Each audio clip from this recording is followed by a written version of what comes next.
Hey folks, this is Billy DKY, the truth seeker that simplifies and demystifies. This is going to be UFC 102 post-fight commentary.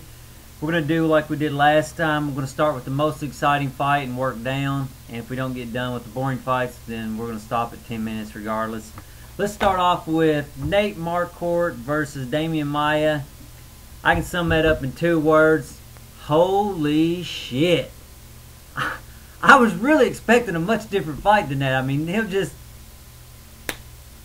just over. I mean, there ain't a whole lot to say except that I almost really want to see him fight again because I want to know if was that a luck punch or was that, I mean, he obviously threw the punch, but I didn't really get to see Damian do his thing with Nate, but anyway, great job by Nate Marquardt, and also I really like the way he didn't hit him after he was already on the ground. He's knocked out. He knew he's knocked out, and he could have hit him again, but he didn't.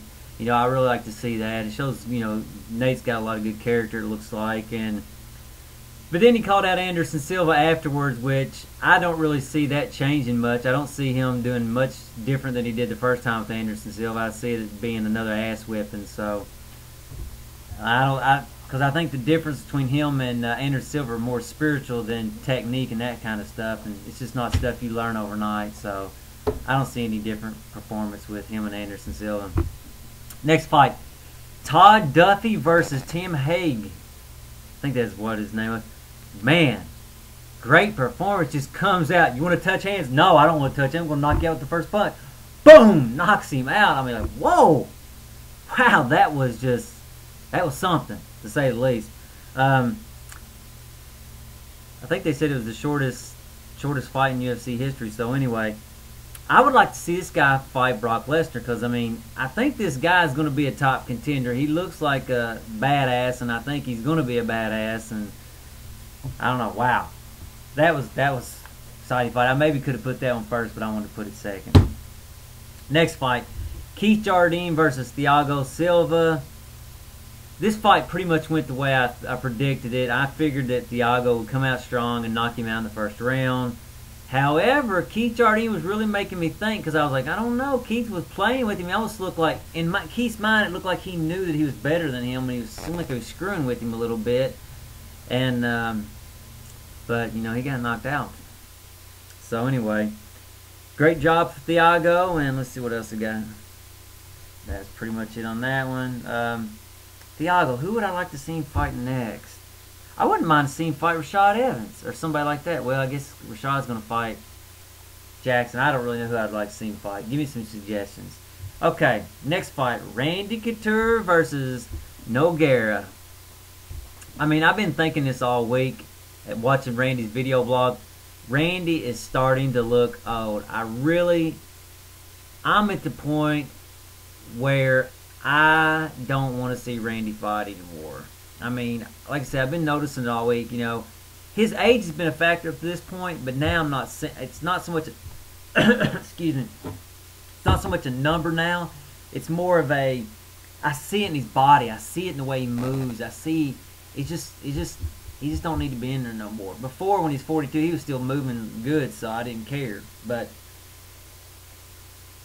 I really think he needs to quit or go to 205. I don't know. I just think he's done. Anyway, talk about the fight a little bit. Wow, that was a great escape by Randy in that choke that Nogueira was putting on him in round 1. If you watch the fight, you see Randy's head was starting to turn red.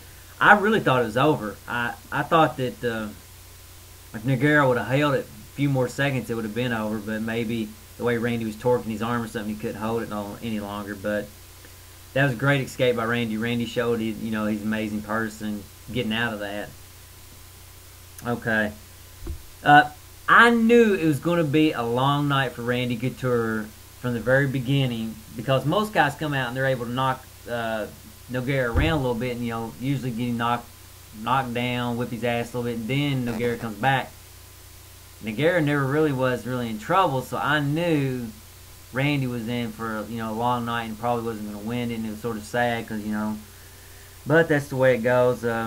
Like I say, I think Randy should retire. It's nothing personal against Randy. I love him, but I think you need to know when to retire, buddy.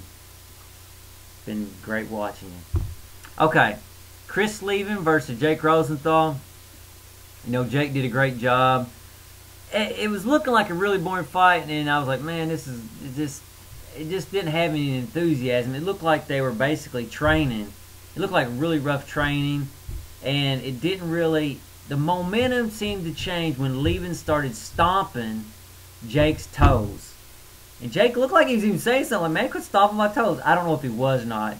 But he kept stomping his toes. And then after he stomped his toes, it looked like he woke something up in Jake. He woke up that killer instinct. Because Jake didn't look like he had killer instinct until after the toe stomp. And he's like, it's just like it pissed him off. And that was really, to me, it seemed like that was the shifting moment where he pissed Jake off to have killer instinct. And from there he put him out. And let's see, I think he choked him out, didn't he? But anyway, that was commentary on that one. Brandon Vera versus Krzyzewski, you know what I'm talking about. Brandon basically was just too much for Krzyzewski. He was just too much for him, and you could tell it pretty much from the within the first 15 to 30 seconds. Brandon, Krzyzewski knew it, and he basically probably was wishing he could get out of that fight after that first 15 to 30 seconds when he couldn't really force his will and bust him up like he wanted to. And like I said, I think his corner is even saying, he's looking for a way to get out. But I don't know. I would really like to see Brandon Vera try to stop more fights. He won, but I didn't see that killer instinct to just, I want to stop you. So anyway, let's see if we got another one. Okay, we got one more. Ed Herman versus Aaron Simpson.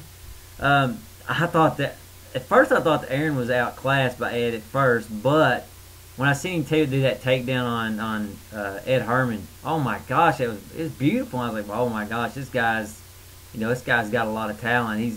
I figured after that takedown, you just knew he had more. But then he started doing that ignorant stand up, and that limbo zone of standing there where you're gonna get on him or you're gonna back away, and it's more of like a big ego stance than any real tactic, and it's usually a losing strategy. And he got kicked upside the head, which I think he completely deserved. He should have just backed off, let him stand up, or fully committed to getting on top of him. So that was I think that one, after I seen the first round, I pretty much knew that Aaron was going to win. It was just a matter of when. So anyway, folks, that's all I have to say, and talk to you later, and I look forward to your comments.